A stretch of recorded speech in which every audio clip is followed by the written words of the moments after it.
Here are some conservation of energy examples. A car moving, slamming the brakes while moving on a flat road. Since the road is flat, gravitational potential energy is not involved since the height is not changing. Since the car is moving, then kinetic energy is involved. When the car is stopped, there is no more kinetic energy. As the car is stopping, the tires get hotter, the brake pads get hotter, and the road gets hotter. Thus, the kinetic energy of the car that it had when it was moving is being transformed into thermal energy, into heat. Okay? That's one example where kinetic energy is being transformed into thermal energy. Let's take another example.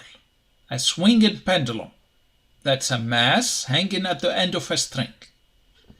If we pull the mass away from the vertical, when we hang the mass at the end of a string, it's going to be straight down along the vertical. If we pull it away from the vertical and let go of it, it's going to undergo a back and forth motion from the position we dropped it all the way to the opposite end and back, etc.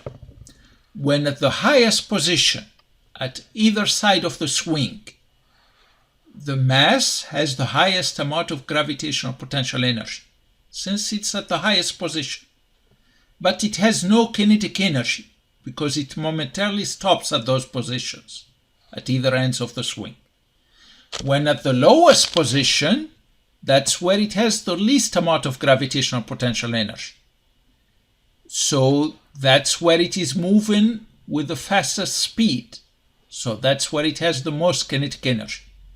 The amount of gravitational potential energy lost when it goes from the highest position to the lowest position is being transformed into the amount of kinetic energy gained at the bottom position. That's the swinging pendulum. Toy spring gun shooting a projectile. So a cocked toy spring gun has spring potential energy since the spring is going to be compressed, but no kinetic energy since the arrow is stuck there in position, it's not moving. As the arrow moves along the barrel, spring potential energy is gradually changed into kinetic energy. The spring is losing the amount that it is compressed, and in losing that, it is losing that kinetic energy and changing it into kinetic energy that's being imparted to the arrow.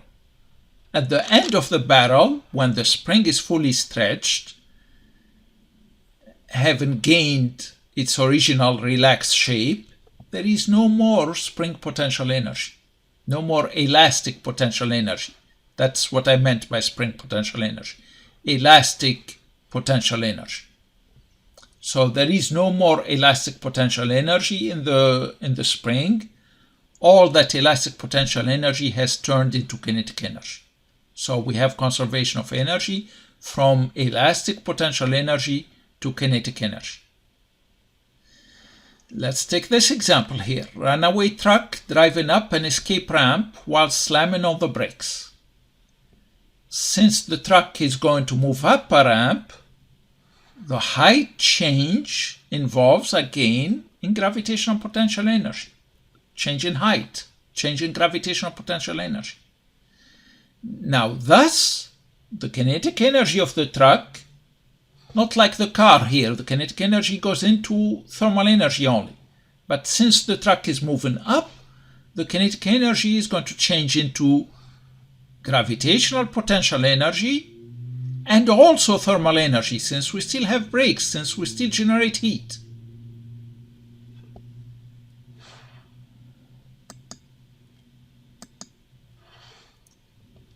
Another example, object released from the top of a building when we have no air resistance.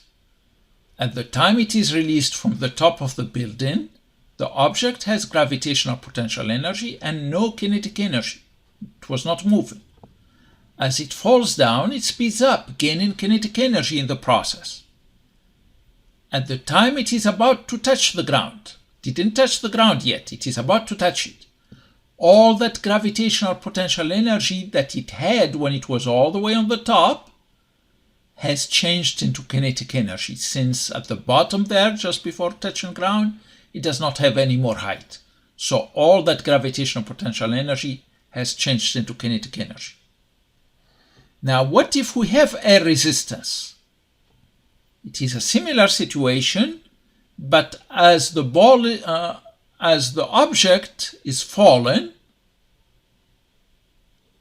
some of the energy is going into kinetic energy, but some of it is also going as thermal energy due to air resistance. So some of the energy is going into kinetic energy, and some of it is going into heating up the air and the object into thermal energy. So at the time when it is about to touch the ground, all that gravitational energy that's in the top has changed not into just kinetic energy, into kinetic energy and thermal energy.